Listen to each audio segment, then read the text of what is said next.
உலகத்தமிழ் உறவுகளுக்கு அன்பு வணக்கம். அன்பிற்குரியவர்களே, கடந்த சில நாட்களாக தமிழ் திரையுலகம் பேரிழப்புகளை சந்தித்துக் கொண்டிருக்கிறது.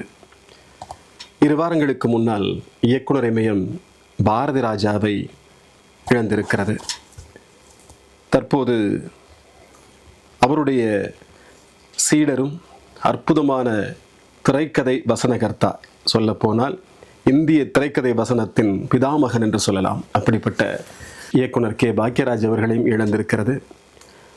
இந்த சூழலில் அவரை பற்றிய நினைவலைகளை பகிர்ந்து கொள்வதற்காக நம்மிடையே அற்புதமான ஆளுமைகள் இங்கே வருகை தந்திருக்கிறார்கள். அவரை பற்றிய கருத்துக்களை, நினைவலைகளை பகிர்ந்து கொள்வதற்கு நம்முடைய நிலையத்திற்கு இயக்குனர் மற்றும் சண்டை பயிற்சியாளர் கே பாக்யராஜ் அவர்களோடு மிகுந்த நெருங்கிய நட்பு கொண்ட அன்பு நண்பர் இயக்குனர் பாலன் லீ அவர்கள் வருகை தந்திருக்கிறார்கள். வணக்கம் சார். வணக்கம் சார். அதே போன்று பல கணினி நிறுவனங்களுக்கு ஆலோசனை சொல்லக்கூடிய ஒரு அற்புதமான ஆளுமையாக திகழக்கூடிய வினோபாலா கம்ப்யூட்டர்ஸின் உரிமையாளர் நம்முடைய வினோத் அவர்கள் வருகை தந்திருக்கிறார்கள். வணக்கம். நமக்கு ஏற்கனவே நம்முடைய பல நிகழ்ச்சிகளில் அறிமுகமான ஒரு அற்புதமான ஆளுமை, உளவியல் ஆலோசகர் அன்பிற்குரிய அசோக் முத்துசாமி அவர்கள் வருகை தந்திருக்கிறார்கள். வணக்கம் சார். நம்முடைய நிலையத்தில் சிறந்த ஒளிப்பதிவாளரும் தொழில்நுட்ப கலைஞருமான அன்பிற்குரிய தம்பி சபரி கார்த்திக் அவர்கள் வருகை தந்திருக்கிறார்கள். வணக்கம். இவர்கள் அனைவரும் பாக்யராஜ் அவர்கள் எப்படிப்பட்ட ஆளுமை, அவருடைய நினைவுகள் எப்படிப்பட்டவை, அந்த திரைத்துறைக்கு அவருடைய பங்களிப்பு எப்படிப்பட்டது என்றெல்லாம் பகிர்ந்து கொள்ளப் போகிறார்கள். முதலாவதாக நம்முடைய இயக்குனர் பாலன் லீ அவர்களிடமிருந்து தொடங்குவோம். வணக்கம் சார். வணக்கம் சார். நீங்கள் தான் இங்கே எங்கள் எல்லாத்தை விட பாக்யராஜ் அவர்களோடு மிகுந்த நெருங்கிய நட்பு கொண்டவர். அவரை பற்றிய கருத்துக்களை பகிர்ந்துக்குங்க. வணக்கம். என்பது பாலன் லீ. நான் திரைப்பட இயக்குனர். திரு பாக்யராஜ் அவர்களுடைய இழப்பு தமிழ் திரைப்பட உலகிற்கு மிகப்பெரிய ஒரு இழப்பு. அவர் அவர்கிட்ட இப்போ நான் அவர்கிட்ட உதவி இயக்குனராக கிடையாது. ஆனால் அவரை பற்றி சொல்லணும்னா, அவர் ஒரு திரைக்கதை மற்றும் சிறந்த கதையாசிரியர் ஆவார். அவர் தமிழ் மற்றும் ஹிந்தியில் இப்போ தமிழில் முந்தானை முடிச்சு அப்படிங்கிற படம் மூலயமா பெரிய கிராமத்துலேருந்து நகரத்து வரைக்கும் எல்லா மக்களும் நல்லா ஒரு தெரிஞ்ச இதாகிடுச்சு. ஆனால் ஹிந்தியில் பார்த்தோம்னா அந்த படத்தை ரீமேக் பண்ணி அதில் மாஸ்டர் ஜி என்ற பேரில் அந்த படம் வந்தது. அது மெகா சூப்பர் ஹிட் ஆச்சு. ஹிந்திலையும் தமிழில் எப்படி அந்த மெகா சூப்பர் ஹிட் ஆச்சோ அதேமாதிரி ஹிந்திலையும் ஆச்சு. அதேமாதிரி ஒவ்வொரு தமிழ் சினிமாவுக்கும் ஒரு சிறந்த ஒரு வழிகாட்டி அவர் இருந்திருக்காரு. நம்ம இப்போ நான் இன்னொரு இயக்குனர்கிட்ட உதவி நான் இருந்திருக்கேன். ஆனால் இருந்தாலும் மனசார குருவாக ஏற்றுட்டு கே பாக்யராஜ் அவர்கள் தான். அப்படி இருக்க ஒரு மாதம் நம்ம திடீர்னு இறந்துட்டார் அப்படின்னு கேள்விப்பட்டால் நமக்கு பெரிய ஒரு துயரமாக இருக்குது. ஒரு இயக்குநர்களுக்கு அதாப்பின்னா ஒரு இயக்குனர் நம்ம தமிழ் ஒரு புக்கோ நோட்ஸோ ஏதோ பண்ணுறோம் அப்படின்னா, நம்ம இயக்குனராக போனோம் அப்படின்னா, அப்படி இயக்குனர் எடுக்கிறப்ப நம்ம அவரை ஒரு இலக்கணமாக நம்ம எடுத்துக்கணும். தாவணி கனவுகள்னு சொல்லி படம். அந்த படத்தில் பாக்யராஜ் ஒரு ஹீரோ இந்தமாரி நீங்கள் டைலாக் பேசணும். ஒரு தங்கச்சிக்கு ஒரு மாப்பிள்ளை பார்த்துருக்கோம். அதை மாப்பிள்ளை போய் பாரும்போது நீங்கள் எப்படி சோகமாக நடிக்கணும், எப்படி டைலாக் வரணும்னு சொல்லி கொடுப்பாரு. அதுக்கு எத்தனையோ டேக் வாங்கணும். பாக்யராஜா இயக்குனர் பாக்யராஜா பார்த்தீங்கன்னா அவருக்கு திருப்தியே இல்லை. அந்தமாதிரி காட்சி அமைச்சிருப்பாங்க. ஆனால் இயக்குனர் இமயம் மறைந்த திரு பாக்யராஜா அவர்கள் உணவு இடைவேளைக்கு ரூமில் இருப்பார். அப்போ பாக்யராஜா தன்னுடைய கூட ஒரு தெரிஞ்ச பொண்ணோட பேசுவாங்க. அந்த கேரக்டர் ராதிகா பண்ணியிருப்பாங்க. அந்த கேரக்டரில் பாக்யராஜ் பேசி காட்டுவார். அந்த ஹீரோ இயக்குனர் சொல்லிக் கொடுக்குறாரு, அதை நான் பண்ணுறேன் பாரு அப்படின்னு பேசுவாங்க. அப்போ பாக்யராஜ் நான் டைலாக் பேசுவார். அந்த புதுசாக இருக்க ஹீரோ சொல்லிக் கொடுக்குற மாதிரி அந்த காட்சியை நடிச்சு காட்டுவார். அப்போ நிறைய விஷயங்கள் பேசுவார். இவரே நிறைய விஷயங்கள் இந்த தன்னைத்தானே எடுத்துக்கிட்டு பேசுகிற மாதிரி பார்ப்பாங்க. அதை பாக்யராஜ் அவர்கள் அவரை இமயம் சொல்கிறோம், அவரே இமயம் போல் நம்ம பாக்யராஜை பார்ப்பார். அவர் சில நிறைய டைலாக் சொல்லுவார். அதோட டைலாக் சொல்லுவார், நம்ம எளிமையாக புரிய வைப்பார். நாம் உனக்கு ஒரு மாப்பிள்ளை பார்த்துருக்கோம், மாப்பிள்ளை ஏற்றுக்க அப்படிங்கிற விஷயத்த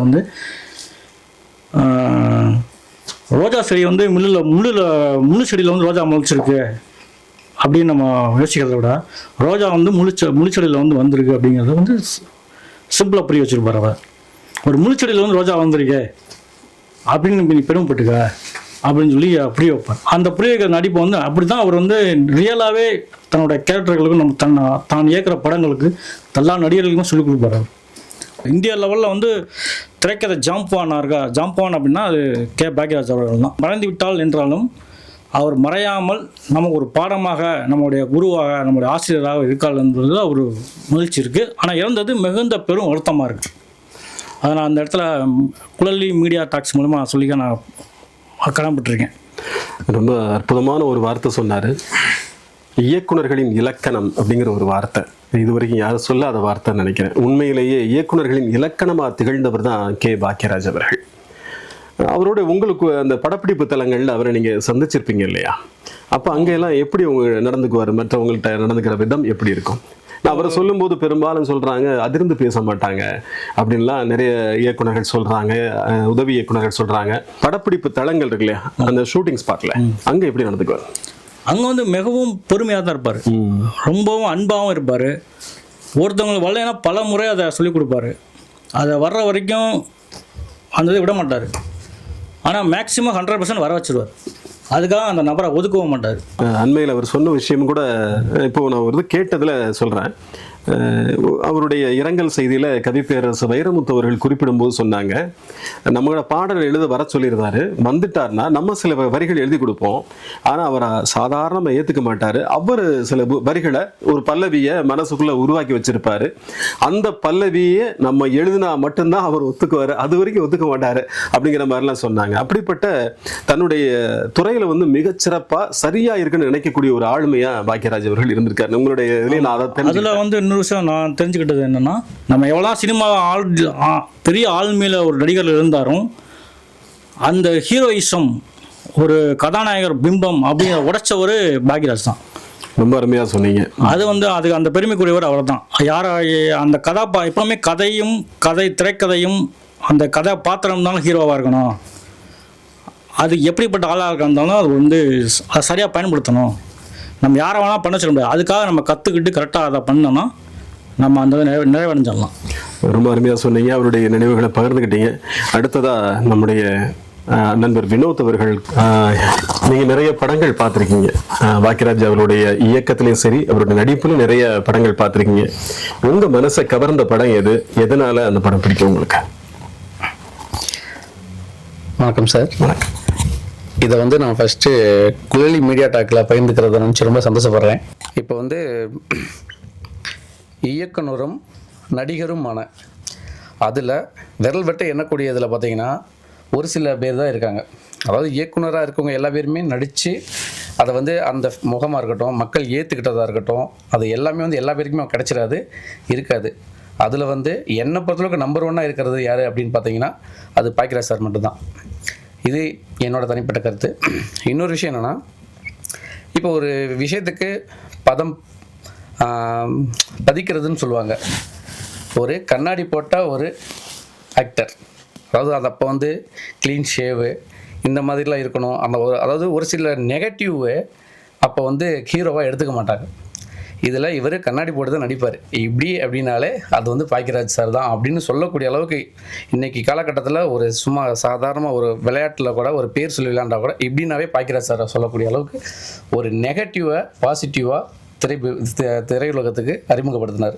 இன்னொரு விஷயம், அவரோட கதை எல்லாமே பார்த்திங்கன்னு வச்சுக்கோங்க, திரைக்கதை மற்றது நான் பார்த்த வரைக்கும் எளிமையாக, ரொம்ப எளிமையாக இருக்கும்.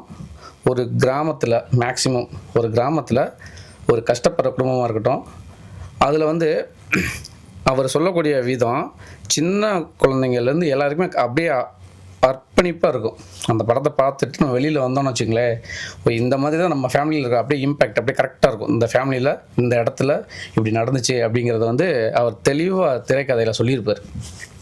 இதை விட இன்னொரு முக்கியமான விஷயம் என்ன அப்படின்னா, ரோல். அவருக்கு வந்து இந்த ரோல் தான் வரும், அந்த ரோல் தான் வரும் இல்லை. அவர் எப்போ ஹீரோவானதில் இருந்து இன்றைக்கி வரைக்குமே அவர் நடிச்சிருக்காரு. அவரோட அப்பா கேரக்டர்லாம் பார்த்திங்கன்னு வச்சுங்க, ஹீரோவோட அழகாக இருக்கும்.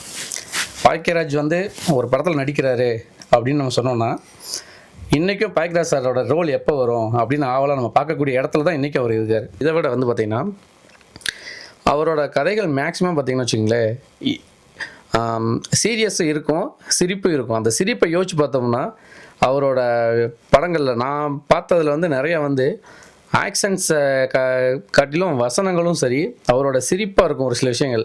ஆனால் நம்ம இப்போ வெளியிலேருந்து பார்க்குறப்ப சிரிச்சுட்டு இருப்போம், ஆனால் அதோட வேதனை இருக்கும். அதை வந்து சொல்லக்கூடிய தனி திறமை அவர்கிட்ட இருக்குது. ஒரு விஷயத்தை சிரிச்சுக்கிட்டே சொல்லிகிட்டு இருப்பார், நமக்கு சிரிப்பு வந்துகிட்டே இருக்கும். ஆனால் அவர் பயங்கரமாக ஸ்பீடாக டைலாகை பார்த்தீங்கன்னா வச்சுக்கோங்க, அப்படியே சரமாக வாயிலேருந்து அந்த பிரெயினில் தான் யோசிக்கிறாரா இல்லை பின்னாடி யாரும் சொல்லிக் கொடுக்குறாங்களா, அந்த அளவுக்கு கட கட கடன்னு பேசிட்டே இருப்பார். அந்த ஆக்ஷன்ஸ்லாம் பார்த்துக்கிட்டே இருப்போம்.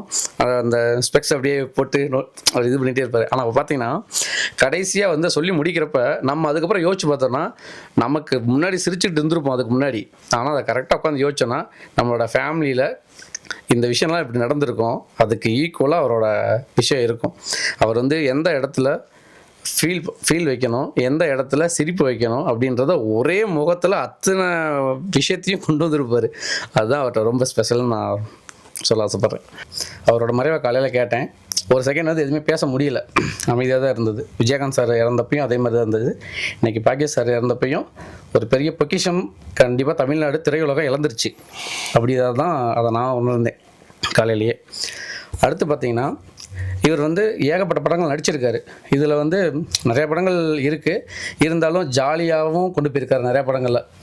அதில் பார்த்தோன்னா சார் சொன்ன மாதிரி முந்தானை முடிச்ச படம், அந்த படத்துக்கு ஃபிலிம்ஃபேர் அவார்டு 1983 வாங்கியிருக்காரு. இதே மாதிரி அவர் வந்து தமிழ்நாட்டில் மட்டும் இல்லாமல் ஹிந்திலையும் நடிக்க வச்சுருக்காரு. அதுவும் பெரிய ஆக்டர் அமிதாப் பச்சனை வச்சு ஒரு படம் எடுத்திருக்காரு அவரும். அப்படின்றப்ப இவருக்கு வந்து பன்முகங்கள் இருக்குது. திரைக்கதை மட்டும் இல்லாமல் நம்ம தமிழில் மட்டும் ஜொலிக்கிறதும் முடியாமல் ஹிந்திலையும் ஜொலிச்சிருக்காரு. அப்படிப்பட்ட ஒரு பெரிய இயக்குனரையும் நடிகரையும் நம்ம இழந்தது ரொம்ப வருத்தமாக இருக்குது. நிறைய அவர் சொல்லும்போது பல விஷயங்களை, ஒரு கதாநாயகர் பிம்பத்தை உடைச்சவர், ஒரு கண்ணாடி போட்ட ஒருத்தரை நம்ம எப்படி ஹீரோவை ஏற்றுக்க முடியும் அப்படின்னு மக்கள் சிந்திக்க விடாத அளவுக்கு இவன் தான் ஹீரோ அப்படின்னு சொன்ன ஒரு ஆளுமை வந்து நம்ம பாக்கியராஜ் அவர்கள். குறிப்பாக ஒரு திரைப்படத்தை பற்றி நம்ம சொல்லலாம். அதாவது அந்த 7 நாட்கள். அந்த 7 நாட்களுடைய கதைப்போக்கு ஒரு மாதிரியாக இருந்தாலும் கூட கதாபாத்திர சித்தரிப்பு அப்படிங்கிறது அதில் மிக முக்கியமான ஒன்று.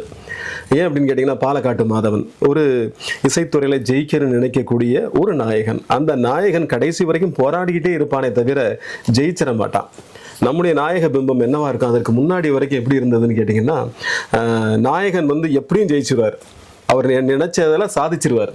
ஆனால் இப்படிப்பட்ட ஆட்கள் என்ன இவர் ஒரு அப்பாவியா சித்தரிச்சிருப்பாங்க. அதில் தனக்கு திறமை இருக்குன்னு நம்பக்கூடிய ஒருத்தரா அவரை சித்தரிச்சிருப்பாங்க. ஆனால் அதுக்கான திறமை இல்லைங்கிறதையும் படத்தில் பல காட்சிகளில் வச்சிருப்பாங்க. சில பாடல்கள் நான் பேக்குன்னு ஒரு பாட்டுங்கிறதையும் படத்தில் சொல்லிட்டு வருவாங்க. இப்படிப்பட்ட ஒரு கதாபாத்திரத்தை ஒருத்தர் ஏற்றுக்கிறதுங்கிறதே மிக ஒரு கஷ்டமான ஒரு விஷயம். அந்த கதாபாத்திரத்தை ஏற்றுக்கிட்டு மிக அற்புதமாக நடித்து, இப்படிப்பட்ட மனிதர்கள், நாயகர்கள் வந்து வீர தீர சூரர்கள் மட்டுமல்ல, அப்பாவிகளும் நாயகர்கள் தான் அப்படிங்கிறத கொண்டு வந்தவர் வந்து பாக்கியராஜ் அவர்கள் தான். இன்னும் சொல்ல போனால் அந்த பெண் வந்து யாரை காதலிப்பாள் அப்படின்னு கேட்டிங்கன்னா, அந்த நாயகி யாரை காதலிப்பாள், யாரைங்கிறத விட எந்த விஷயத்தை காதலிக்கிறா அப்படிங்கிறது முக்கியம். ஒரு நாயகனுடைய வீரத்தை காதலிக்கிறாளா, இல்லை வந்து அந்த கதாநாயகத்தனத்தை காதலிக்கிறாளா, இல்லை வந்து அப்பாவித்தனத்தை காதலிக்கிறாளா அப்படிங்கிற முக்கியம். அந்த படத்தை பொறுத்த அளவுக்கு அவள் ரசிப்பது, அந்த நாயகி காதலிப்பது எல்லாமே அந்த நாயகன் அப்பாவித்தனத்தை மட்டும்தான். அப்போ அங்கே அதுதான் மிஞ்சி நிற்குது இல்லைங்களா. அப்போ ஒரு அப்பாவித்தனத்தை நாயகியும் காதலிக்க வைத்து மக்களையும் காதலிக்க வைத்தவர் கே பாக்கியராஜ். அப்படிப்பட்ட ஒரு ஆளுமைன்னு 2 பேருமே சொல்லியிருக்காங்க. அடுத்ததான் அவருடைய வெற்றி, அதுக்கு பின்னாடி இருக்கக்கூடிய உளவியல் காரணிகள் நிறைய இருக்கு. அதையெல்லாம் பற்றி நமக்கு சொல்றதுக்காக நம்முடைய அன்பு நண்பர் உளவியல் நிபுணர் அசோக் முத்துசாமி அவர்கள். வணக்கம் சார். குழலி மீடியா டாக்ஸ் மூலமாக நம்முடைய நேயர்கள் எல்லாரையும் பார்க்கறதுல எனக்கு மகிழ்ச்சி. இன்னைக்கு இயக்குனர் கே பாக்கியராஜ் அவர்கள் காலமாகி இருக்காங்க. அந்த செய்தி ரொம்ப ஒரு வருத்தத்தை ஏற்படுத்துது. நீங்கள் சொன்ன மாதிரி உளவியல் ரீதியாக அவர்கிட்ட இருந்து நாம் எதை கற்றுக்கணும் அப்படின்னு பார்த்தோன்னா, மொதல் விஷயம், அவர் 1981 வருஷம் 4 படங்கள் இயக்கியிருக்கார். அதாவது 4 படங்களுக்கும் அவரே கதை, திரைக்கதை, வசனம் எல்லாம் எழுதி அவரே நடித்து அவரே இயக்கின படங்கள் அப்படின்னா 4. டைரக்டருக்கு தெரியும் ஒரு படத்தை டைரக்ட் பண்ணுறது எவ்வளவு கஷ்டம் அப்படின்னு. ஏன்னா அதுக்கான கதையை மனசில் ரெடி பண்ணிட்டு அதை ப்ரொடியூசரை போய் பார்த்து தேடி பிடிச்சி அலைஞ்சு ப்ரொடியூசர்கிட்ட கதை சொல்லி, அதுவும் ப்ரொடியூசருக்கு பிடிக்கிற மாதிரி அந்த கதையை சொல்லி ஓகே பண்ணி பட்ஜெட் எல்லாம் அப்ரூவல் வாங்குறது அப்படிங்கிறதே பெரிய விஷயம். அதுக்கப்புறம் இந்த படத்தில் யார் யாரெல்லாம் நடிக்க போகிறாங்க, நடிகர்கள் யார், தொழில்நுட்ப கலைஞர்கள் யார், அவங்க எல்லாரையும் பார்த்து அவங்களுடைய அப்பாயின்மெண்ட் வாங்கி ஒரு ஷூட்டிங்கை ஆரம்பிக்கிறதுக்கே சில மாதங்கள் ஆயிரும். அதுக்கப்புறமா அந்த ஷூட்டிங்கை எடுத்து, ஏன்னா ஒரு டைரக்டர் அப்படிங்கிறது ஷிப் ஆஃப் த கேப்டன் அவர் தான் இல்லையா? அப்படி இருக்கையில் ஒரு படத்தை எடுக்கிறதுக்கே எவ்வளோ ஸ்ட்ரெஸ் இருக்கும். கண்டிப்பாக ஒரு வருஷத்தில் 4 படங்களை ஒருத்தர் எடுத்திருக்காரு அப்படின்னா அவர் தன்னுடைய மன அழுத்தத்தை எந்த அளவுக்கு கையாளக்கூடிய ஒரு நுட்பம் தெரிஞ்சவராக இருக்காரு அப்படிங்கிறத நம்ம தெரிஞ்சுக்கணும். ஏன்னா இன்னைக்கு பல நிறுவனங்களில் நான் ஒரு மென்டாராக இருக்கேன். அங்கே இருக்கக்கூடிய எம்ப்ளாயீஸ் எல்லாம் ஒரு ஸ்ட்ரெஸ் இல்லாமல் எப்படி வேலை பார்க்கணும், அதுக்கு சைக்கலாஜிக்கலாக என்ன மாதிரி ஒரு ப்ரிப்பரேஷனோட இருக்கணும் அப்படிங்கிற ஆலோசனைகள் எல்லாம் அவங்களுக்கு நான் கொடுத்துக்கிட்டு இருக்கேன். அப்படி இருக்கையில் திரு பாக்யராஜ் அவர்களுடைய இந்த ஒரு விஷயத்தை பார்த்தாலே நம்மள பலருக்கு இப்போ நம்ம பார்த்துக்கிட்டு இருக்கக்கூடிய சவால்கள்லாம் ஒன்றும் பெரிய சவாலே இல்லை, அவரோட நாம் கம்மியான சவால்களை தான் எதிர்கொண்டுகிட்டு இருக்கோம், அதனால் இந்த சவால்களை சுலபமாக கடந்துடலாம் அப்படிங்கிற ஒரு உத்வேகம் நிச்சயமாக ஏற்படும் அப்படிங்கிறதுல எனக்கு எந்த மாற்று கருத்தும் இல்லை சார். கே பாக்யராஜ் அவர்களை பொறுத்தளவுக்கு அது படத்தோட பேர் என்னன்னு தெரில, அந்த சீனை நான் சொல்கிறேன். படம் பேர் தெரிஞ்சவங்க கீழே கமெண்ட்டில் கூட தெரியப்படுத்தலாம். ஒரு படத்தில் ஃபஸ்ட்டு சீன் ட்ரெயினில் போயிட்டுருப்பாரு. ட்ரெயினில் போயிட்டு இருக்கும்போது திடீர்னு ட்ரெயினுடைய அபாய சங்கிலியை பிடிச்சி இழுத்து நிப்பாட்டுவார். ட்ரெயினும் நின்றும். ஒரு ட்ரெயினில் அபாய சங்கிலியை பிடிச்சி இழுக்கிறதுங்கிறது எவ்வளோ பெரிய விஷயம். ஏதாவது ஒரு எமர்ஜென்சி அப்படின்னா தான் ட்ரெயினை நிப்பாட்டுவாங்க. அப்போ பார்க்கக்கூடிய நம்ம ஆடியன்ஸ் எல்லாருக்கும் அந்த நேரத்தில் என்ன தோணும் அப்படின்னா, ஏதோ ஒரு பரபரப்பாக நடக்க போகுது அப்படின்னு தோணும். இவர் ட்ரெயினை விட்டு கீழே இறங்கி போவார். ட்ரெயின் நின்னதுக்கப்புறம் பார்த்தீங்கன்னா ஒரு குழந்தை அழுகாமல் இருக்கிறதுக்கு வாயில் ஒரு நிப்பிள் வச்சுருப்பாங்க, பிளாஸ்டிக் நிப்பிள். அந்த குழந்தை விண்டோ சீட்டில் உட்காந்துருக்கும். அந்த நிப்பிள் கீழே விழுந்ததுனால அந்த குழந்தை அழுதுகிட்டே இருக்கும், அழுகையை நிப்பாட்டவே முடியாது. அதுக்காக இவர் ட்ரெயினை நிப்பாட்டி கீழே இறங்கி போய் அந்த நிப்பிளை எடுத்துகிட்டு வந்து அந்த குழந்தை கையில் கொடுப்பாரு. இதை சைக்காலஜியில் கியூரியாசிட்டி கேப் அப்படின்னு சொல்லுவாங்க. நாம் ஒரு விஷயத்த கியூரியஸாக எதிர்பார்த்து ஏதோ ஒன்று பெருசாக நடக்க போகுது அப்படின்னு இருக்கும்போது அதுக்கு அப்படி எதிர்மாறாக ஒரு விஷயம் நடந்தது அப்படின்னா அது நம்முடைய சிந்தனையில், நம்முடைய நினைவுகளில் ரொம்ப நாளைக்கு நீடிச்சு இருக்கும். அந்த இம்ப்ரெஷன் ரொம்ப ஸ்ட்ராங்காக இருக்கும் அப்படிங்கிறது ஒரு சைக்காலஜி கான்செப்ட். அதை ரொம்ப தெளிவாக புரிஞ்சு வச்சுக்கிட்டு அந்த காட்சியை அமைச்சிருப்பார். இன்னொரு ரொம்ப முக்கியமான ஒரு விஷயம் நான் சொல்லணும் அப்படின்னா, பெரிய பெரிய பேச்சாளர்கள்லாம் எடுத்துக்கிட்டோம் அப்படின்னா ஒரு விஷயத்த, அதுவும் ரொம்ப சீரியஸான ஒரு விஷயத்த பார்க்கக்கூடிய கேட்கக்கூடியவங்களுடைய மனசுல ஆழமா பதிய வைக்கணும்னா அவங்களுடைய பேச்சை ஆரம்பிக்கும் போது நிறைய காமெடியோட ஆரம்பிப்பாங்க. நிறைய ஜோக் சொல்லி பார்வையாளர்களை நல்லா சிரிக்க வச்சு கடைசியில் அந்த சோகமான ஒரு விஷயத்த, ரொம்ப எமோஷ்னலான விஷயத்த கொண்டு வந்து சேர்க்கும் பொழுது அந்த மெசேஜ் பார்க்கக்கூடிய பார்வையாளர்கள் மனசுல ரொம்ப ஸ்ட்ராங்கா பதியும். இதை எமோஷனல் கான்ட்ராஸ்ட் அப்படின்னு சொல்லுவாங்க. இந்த சைக்காலஜி கான்செப்டையும் பாக்யராஜ் அவருடைய படங்கள்ல நிறைய யூஸ் பண்ணியிருப்பார். அதாவது ஒரு சோகமான சீன் ஒரு படத்துல வரப்போகுது அப்படின்னு பார்த்தீங்கன்னா தெரியும், அதுக்கு முந்தின சீன் காமெடி சீனாக இருக்கும். இதுல என்ன ஒரு சைக்காலஜி அப்படின்னா, நல்லா ஒருத்தர் சிரிச்சிட்டாங்க அப்படின்னா உடம்புல இருக்கக்கூடிய தசைகள் முதற்கொண்டு எல்லாமே ரிலாக்ஸ் ஆயிருது. ரிலாக்ஸ் ஆயிருச்சுன்னா அடுத்து சொல்லக்கூடிய விஷயத்த அந்த மனசு உள்வாங்கிறதுக்கு தயாராயிருது. உடல் அளவுலையும் சரி மனசளவுலையும் சரி அடுத்த விஷயம் நல்லா உள்வாங்கிறதுக்கு நாம தயாராயிடுறோம் அப்படின்னு அர்த்தம். இந்த கான்செப்டையும் கரெக்டா புரிஞ்சு வச்சவர் அந்த ஒவ்வொரு சோகமான சீனுக்கு முன்னாடியும் ஒரு காமெடி சீன் அதை வச்சிருப்பாரு. இதெல்லாம் எப்படி அவர் பண்ணாரு? அவர் சைக்காலஜி படிச்சு இதெல்லாம் பண்ணாரா அல்லது இயல்பாகவே அவருக்குள்ள ஒரு சைக்காலஜிஸ்ட் இருக்காரா அப்படிங்கிறது எனக்கு இப்போ வரைக்கும் தெரியல. அதுக்கான விடையும் தெரியல. காரணம், அவரை எப்பயாவது பார்க்கலாம், பார்த்தோன்னா இந்த கேள்விகள்லாம் கேட்கலாம் அப்படிலாம் கூட எனக்கு தோணுச்சு. அவரை பார்க்கறதுக்கான ஒரு வாய்ப்பு எனக்கு அமையலை. அது ஒரு வருத்தம் தான். உண்மையாக சொன்னீங்க. 4 படம் ஒரு ஆண்டில் வந்து அவரே நடித்து, அவரே இயக்கி, அவரே திரைக்கதை வசனம் எழுதி, ஒரு படத்துக்கு அவரும் இசையமைத்தும், இப்படிலாம் வந்து நம்ம யோசித்து பார்க்கவே கஷ்டமாக இருக்கும். ஒரு வேலையை நாம் வந்து செய்கிறதுக்கே வந்து அவ்வளோ கஷ்டப்படுறோம். அவர் சொன்ன மாதிரி நிறைய உளவியல் காரணிகள் இருக்கு அவர்கிட்ட. அதாவது நல்ல ஒரு திடமான மனது இருந்தால் மட்டும்தான் இதெல்லாம் சாத்தியம். இந்த படம் வெற்றி பெறணும் அப்படிங்கிறதுக்கு 100% உழைப்பை வழங்கக்கூடியவர் வந்து பாக்யராஜ். இன்னொன்று, மிகுந்த பொருட்செலவும் இருக்காது அவருடைய படங்கள்ல. இருக்கக்கூடிய பட்ஜெட்டுக்குள்ள அந்த விஷயத்தை செய்யணும் அப்படிங்கிறதுக்கு வந்து நிறைய வந்து மெனக்கடணும். அந்த மெனக்கடல் அவர்கிட்ட இருந்திருக்கு. அதெல்லாம் கூட அவருடைய வெற்றிக்கு காரணமா இருந்திருக்குன்னு சொல்லியிருக்காங்க. அதே மாதிரி வந்து நம்ம தம்பி அவர்கள் வந்து இளைய தலைமுறை, நிச்சயமா பாக்யராஜ் படங்களை பார்த்திருப்பார் அப்படின்னு ஒரு நம்பிக்கையோட அவர்கிட்டையும் கேட்கலாம். நம்ம சபரி அவர்கள் இப்ப சொல்லுவாங்க, பாக்யராஜ் படங்கள்ல உங்களுக்கு பிடிச்ச விஷயங்கள். பாக்யராஜ் சார் மறைவுக்கு என்னை பேச அழைச்ச குழலி மீடியா டாக்ஸுக்கு வணக்கம். நான் இன்னைக்கு வந்துட்டு நான் எப்பவும் போல் இன்ஸ்டாகிராமில் ரீல்ஸ் நான் ஸ்க்ரோல் பண்ணிகிட்டு இருக்கும்போது இப்படி ஒரு நியூஸ் பார்த்தேன், பாக்யராஜ் சார் இறந்துட்டாங்க, மாரடைப்புனால இறந்துட்டாங்கன்னு. நானும் ரொம்ப ஃபீல் பண்ணேன். ஒரு திரையுலகத்துக்கு ஒரு மிகப்பெரிய டைரக்டர், நடிகர் இழந்து எல்லாமே இது பண்ணுறாங்க. நானும் ஃபீல் பண்ணுறேன். நான் என்ன சொல்ல வரேன்னா, சார் வந்து மறையலை, ஒரு நடிகராகவும் ஒரு இயக்குனராகவும் மக்கள் மனசில் இன்னும் வாழ்ந்துட்டு இருக்காரு அப்படின்றத நான் நம்புகிறேன். ரொம்ப அழகா சொன்னாங்க. எதனால ஒரு மனிதருக்கு இந்த அளவுக்கு புகழ் இருக்குன்னு தேடல், அந்த ஒரு தேடல்னால அவருக்கு கிடைச்ச விடை வந்து அவருடைய அந்த மக்கள் அவர் மேல வைத்திருக்கக்கூடிய அன்பு. அந்த அன்பு எந்த அளவிற்கு கட்டி போட்டிருக்கு அப்படிங்கிறத ரொம்ப அழகா சொன்னாங்க. உண்மையிலேயே அன்பு மட்டும் இல்ல, ஒரு திறமையாளன் எப்படி இருக்கணுங்கிறதுக்கு மிகப்பெரிய சான்று நமக்கு பாக்யராஜ் அவர்கள். என்ன காரணம் அப்படின்னு கேட்டீங்கன்னா, அவருடைய குருநாதர் பாரதி ராஜா அவர்கள் வந்து எப்பவுமே இவருடைய ஆலோசனையின்படிதான் செயல்படுவார் அப்படின்னு சொல்றாங்க. பல படங்கள் நம்ம ஏற்கனவே சொன்ன மாதிரி இது எப்படி இருக்கு அப்படிங்கிற வசனத்தை கொடுத்தது கூட பாக்யராஜ் அவர்கள் தான் சூப்பர் ஸ்டாருக்கு. அந்த அளவுக்கு திங்க் பண்ணக்கூடிய, சிந்திக்கக்கூடிய ஆளுமைகள் தான் திரைத்துறைக்கு மிக மிக முக்கியம். இவருடைய குவாலிட்டிஸ் அப்படின்னு எடுத்துக்கிட்டீங்கன்னா, எல்லாரும் சொல்ற மாதிரி யாரையும் அதிர்ந்து வேலை வாங்க மாட்டாரு, ஆனா நினைத்த வேலையை வாங்கி விடுவார். முதல்ல அதுதான் இவருடைய குவாலிட்டிஸ்ல முதல்ல இருக்கக்கூடியது. அதுக்கப்புறம் பாத்தீங்கன்னா, யாருடன் சேர்ந்து வேண்டுமானாலும் பணி செய்வதற்கு தயாராக இருக்கக்கூடியவர்னு சொல்லுவாங்க. எப்படிப்பட்ட ஆளா இருந்தாலும் அவர்கிட்ட வேலை வாங்கிடுவார். அப்படிப்பட்ட ஒரு மிக முக்கியமான சிறப்பு அம்சம் அவர்கிட்ட இருக்கு அப்படின்னு சொல்லலாம்.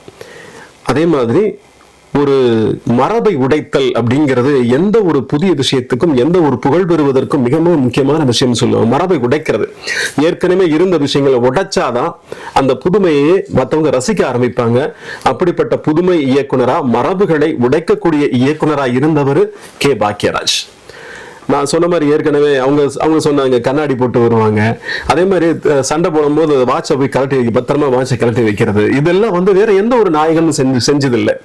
சார் முன்னாடி பேசிட்டு இருக்கும்போது சொன்னாங்க, ருத்ரா படத்துல வந்து அவர் வந்து மிகப்பெரிய தீவிரவாதிகள் தான் பேங்கை கொள்ளையடிக்கணுங்கிறது, ஒரு பஃபூன் கூட கொள்ளையடிச்சிட்டு போயிடலாம் அப்படின்னு சொல்லிட்டு காட்டினது அவர் ருத்ரா படத்துல. இன்னும் பெண்களை வந்து மிக தைரியசாலிகளா காட்டின ஒரு மிகப்பெரிய ஆளுமை அவர். அதாவது எப்பவுமே உண்மையிலேயே இயல்பிலேயே வந்து ஆண்களை விட பெண்கள் தைரியசாலிகள். ஒரு பிரசவ வேதனை ஆணால தாங்க முடியாது, ஆனா பெண்கள் தாங்கிக்குவாங்க. பாக்யராஜ் படங்கள்ல கதாபாத்திர சித்தரிப்புகள்ல பெண்களை எப்படி கொடுத்திருப்பாரு பாத்தீங்கன்னா, ஆண்களை விட தைரியம் உள்ளவர்களாக. உதாரணத்துக்கு சொல்லணும்னா, முந்தானை முடிச்சுல பரிமளா, பாக்யராஜ் வந்து பயந்துகிட்டு இருப்பாரு. அந்த ஒரு சொசைட்டிக்காக, சமுதாயம் நம்ம எப்படி பேசுமோ அப்படிங்கிறதுக்காக பயந்துகிட்டு இருப்பாரு. அந்த பயத்தெல்லாம் தாண்டி அவரை திருமணம் செய்யறதுக்கு ரெடியா இருப்பாங்க ஊர்வசியான பரிமளா அப்படிங்கிற ஊர்வசி. இன்னொரு திரைப்படம் பாத்தீங்கன்னா சோபனா. ஒரு கட்டுக்கோப்பான குடும்பத்துல வளர்ந்த பெண் இவ்வளவு தைரியமா இருப்பாளா, நமக்கு ஒரு ஆச்சரியம் வரும். அப்படிப்பட்ட ஒரு பாத்திர படைப்பு இது நம்ம சோபனா.